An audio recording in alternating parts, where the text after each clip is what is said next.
Hello everyone, welcome to our next lesson. In the next two lessons, we're going to be looking at triangles where we have three pieces of information and we want to figure out the fourth piece of information. Today we're just going to look at the cosine rule. Now the cosine rule is used when you have either three sides and you want to find an angle, or if you're given two sides plus an included angle and you want to figure out which is the third side. So that's the two kinds of questions you're going to be getting using the cosine rule. Now you have one formula, but that could be written in different ways. One, it could be like this, where you have the two sides and the included angle and two sides. And then you're going to try to figure out what the other side is. Or you could use this, where you're given the three sides, and you're trying to find one of the angles. Okay? So let's just look at an example, and hopefully we'll feel better about this kind of question.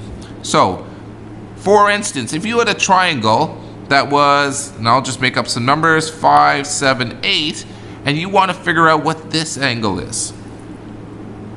Now it's important to know that these are across from each other, the big A and the little a. So if I was trying to find what the angle is and I have three sides, you're going to be using this formula. All three of them are the exact same, just written a little bit differently. So this angle and this side is across from each other. So this angle and this angle and this side are across from each other. So if I'm trying to figure out what cosine theta is,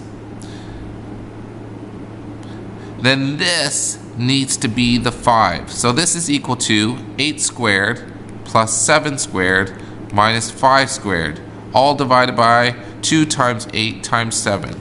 It's important that you get the right side, because this is the side that's across from the angle. This is the number that you need to put in. Okay, so cosine theta is equal to, we plug it into the calculator, 8 squared plus 7 squared plus minus 5 squared divided by 56 times 2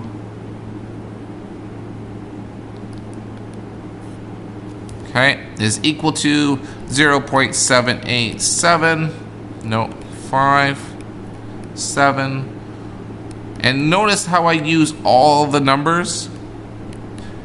At this point, don't round yet. And then second function cosine of your answer, and you get the answer of 38 degrees. So theta is equal to 38.2 degrees. Similarly, sometimes you get a question where, let's put B, where you get a triangle where you get two sides, let's say 7 and 11, and you get the angle in between, where this is 43 degrees. To figure out what the side is that's across from the angle, so if I'm trying to figure out what this side is, let's call it x, then what we use is x squared is equal to 7 squared plus 11 squared minus 2 times 7 times 11 cosine